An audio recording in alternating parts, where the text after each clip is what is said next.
নমস্কাৰ গ্ৰহণ কৰিব পুনৰ আটাইকে স্বাগতম জনাইছো এবি লাইভ 24 লৈ নিশ্চয়কৈ মোৰ সোফালে মোৰ কাষতে এটা দৃশ্য চাই আছে আপোনালোকে এয়া কিহৰ দৃশ্য এয়া মাজুলীত ভেঞ্চাৰ স্কুলৰ শিক্ষয়িত্ৰীৰ আত্মহত্যা মাজুলীৰ বৰ নলনী এই ঠাইখনৰ শিক্ষয়িত্ৰী তেখেত আসলতে 1991 চনতে স্কুল এষ্টাব্লিছ এখন হৈছিল তাত আৰু তাতেই তেখেত ফাউণ্ডাৰ টিচাৰ হিচাপে কাম আৰম্ভ কৰিছিল কিন্তু এতিয়া তেখেত হয়তো এই দুদিন আগতে মন্তব্য এটা কৰি দিছে নহয় শিক্ষামন্ত্ৰী বা এনেকুৱা ধৰণৰ কৰি থাকে কিছুমান অহংকাৰী কথা কৈ থাকে এইবিলাক শুনি হতাশ হৈ একেবাৰে মানে নিৰাশ হৈ হয়তো বা সন্দেহ কৰিছে মানুহে আত্মহত্যা কৰাৰ কাৰণটো এয়াই হ'ব পাৰিবাৰিক কোনো দ্বন্দ্ব নাই একেবাৰে ঠিকে আছে কিন্তু আসলতে মানসিকভাৱে ভাগি পৰিছে এই শিক্ষয়িত্ৰীগৰাকী মানসিকভাৱে একেবাৰে ভাগি পৰাৰ কাৰণে হয়তো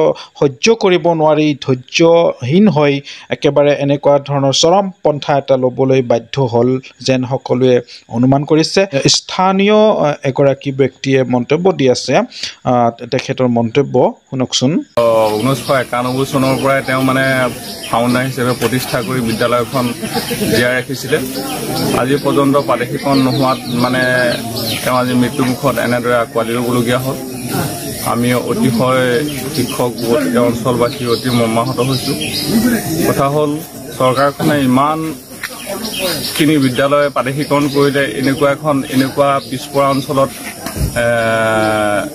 ল'ৰা ছোৱালী থকা স্বত্বেও মানে বিদ্যালয়খন পাদেশীকৰণ কৰিবলৈ আজি পৰ্যন্ত তেওঁ মুখ্যমন্ত্ৰী বা শিক্ষামন্ত্ৰীৰ কোনো সদ্ভাৱ নুবুজিল ঠিক এনেধৰণে ভেঞ্চাৰ শিক্ষয়িত্ৰীসকলে 20 বছৰ 30 বছৰ বা 35 বছৰ পৰ্যন্ত কাম কৰি চৰকাৰৰ ফালৰ পৰা কোনো এটা আৰ্থিক সাহায্য নাপাই দৰমহা নাপাই আসলতে চৰম পন্থা বাছি ল'বলগীয়া হয় এনেকুৱা ঘটনা 400ৰ অধিক হৈছে বুলি তথ্য আছে কিন্তু তথ্য নোহোৱাকৈ হয়তো আৰু কিমান আছে সেইটো মানে অজ্ঞাত তো এই ধৰণে শিক্ষকসকলক মৰাৰ ব্যৱস্থা কৰিছে বৰ্তমানৰ এই চৰকাৰখন ইমান নিষ্ঠুৰ বিশেষকৈ আমাৰ মুখ্যমন্ত্ৰী হিমন্ত বিশ্ব শৰ্মা ডাঙৰীয়া তেখেত একেবাৰে বিশ্ব মিছলীয়া প্ৰমাণটো আপোনালোকক দেখুৱাই আছো এটা ভিডিঅ' ক্লিপ চাওক প্ৰতিশ্ৰুতি দিছো বিজেপি দল চৰকাৰলৈ আহিব 23 লাখ নিবনুৱা যুৱক যুৱতীৰ কৰ্মসংস্থাপনৰ পথ আমি মুকলি কৰিম বিদ্যালয়ৰ পাদেশীকৰণৰ কাম সম্পূৰ্ণ কৰিম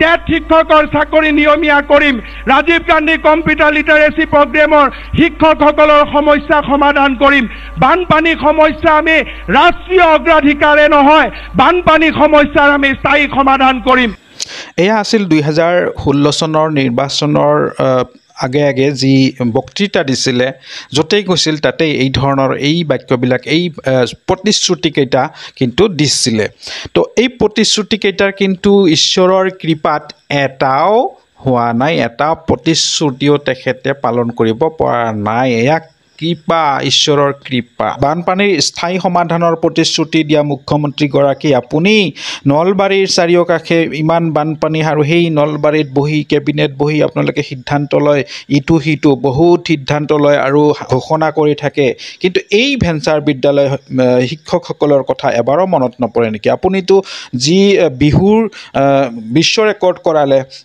গিনিজ বুক অফ ৱৰ্ল্ডত নাম উঠালে কিন্তু আপোনাৰ এই মিছা কথাৰ যিটো গিনিজ বুক ৱৰ্ল্ড ক'ত আছে সেই ৱৰ্ল্ডত আপোনাৰ এই মিছা কথাবোৰ সোমাই দিব লাগিছিল কি আপোনাৰ মূৰত এইটো নাহে নেকি আপুনি যে প্ৰতিশ্ৰুতি দিছিল ভেঞ্চাৰ শিক্ষকসকলক আপুনি আইন আনিছে 2017-18 চনৰ আইন কি এক মহা আইন আনিছে আপুনি সেইটো সংশোধন কৰিব নোৱাৰে আৰু শিক্ষামন্ত্ৰী পুতলাগৰাকীয়ে কৈ থাকে আইনৰ আওতা কি বস্তুহে সাধাৰণ কথা আপোনালোকে আইনে এইটো সংশোধন কৰিব নোৱাৰে নেকি ইমান ডাঙৰ আইন সংশোধন কৰিব পাৰে কেবিনেট বহি আপোনালোকে নোৱাৰে নেকি এছেম্বলিত এইটো পাছ কৰাই ল'ব নোৱাৰে নেকি এই দুৰ্ভগীয়া ভেঞ্চাৰ শিক্ষকসকলক শত্ৰু জ্ঞান কিয় শত্ৰু জ্ঞান কৰে এই গ্ৰামীণ শিক্ষা ব্যৱস্থাটোকে আপোনালোকে ধ্বংস কৰাৰ ব্যৱস্থা কৰিছে আৰু প্ৰাইভেটক মানে জোৰ দি আছে প্ৰাইভেট ব্যক্তিগতকৰণৰ কাৰণে যি মুখ্যমন্ত্ৰীৰ পৰিয়ালত ব্যক্তিগত শিক্ষানুষ্ঠান থাকে সেই মুখ্যমন্ত্ৰীৰ দ্বাৰা শিক্ষাৰ কোনোদিন উন্নতি নহয় ৰাজহুৱা খণ্ডৰ শিক্ষাৰ উন্নতি নহয় প্ৰমাণ দেখ সকলোৱে পাই আছে এই শ্ৰেণীৰ দুৰ্ভগীয়া শিক্ষকসকলক আত্মহত্যা কৰিবলৈ কিন্তু আপুনি বাধ্য কৰাই আছে শিক্ষকসকলক আপুনি সময়ে সময়ে তুচ্ছ তাচ্ছিল্য কৰি আহিছে। এই শিক্ষকসকলক মানুহ বুলি গণ্য নকৰে নেকি? এই শিক্ষকসকলৰ মৰ্যাদা নাই নেকি? আপুনি সেই মৰ্যাদা বুজি পায়নে মুখ্যমন্ত্ৰী মহোদয়?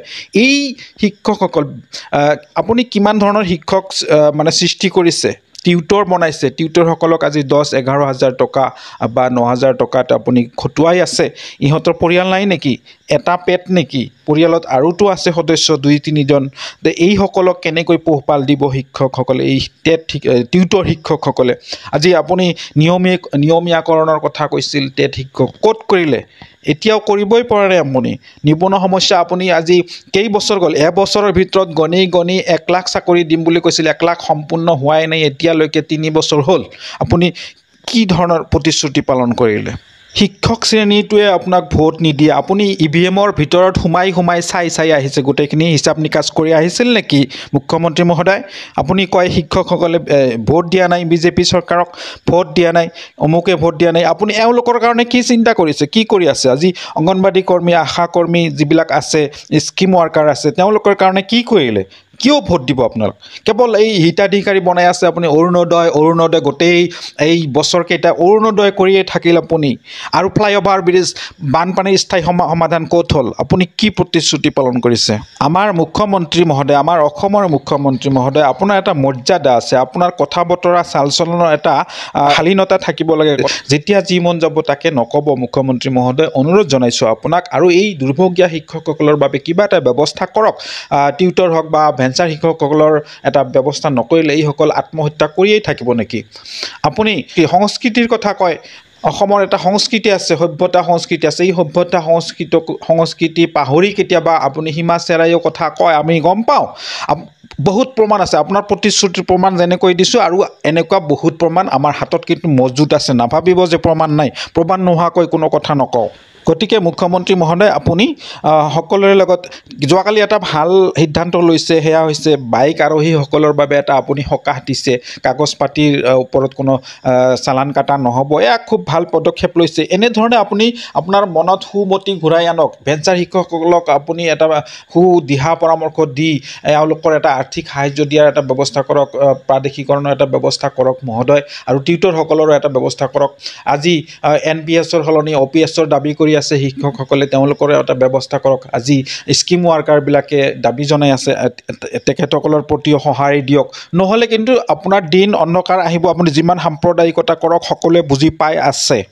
আকৌ এবাৰ মুখ্যমন্ত্ৰী মহোদয়, আপোনালৈ সবিনয় নিবেদন জনাইছোঁ, আপুনি বিশেষকৈ দুৰ্ভগীয়া শিক্ষকসকলৰ বাবে এটা চিন্তা কৰিব, যাতে অসমত শিক্ষকে আত্মহত্যা কৰা এই কাৰ্যটো যাতে পুনৰাবৃত্তি নহয়, তাৰ বাবে লক্ষ্য ৰাখিব মহোদয়।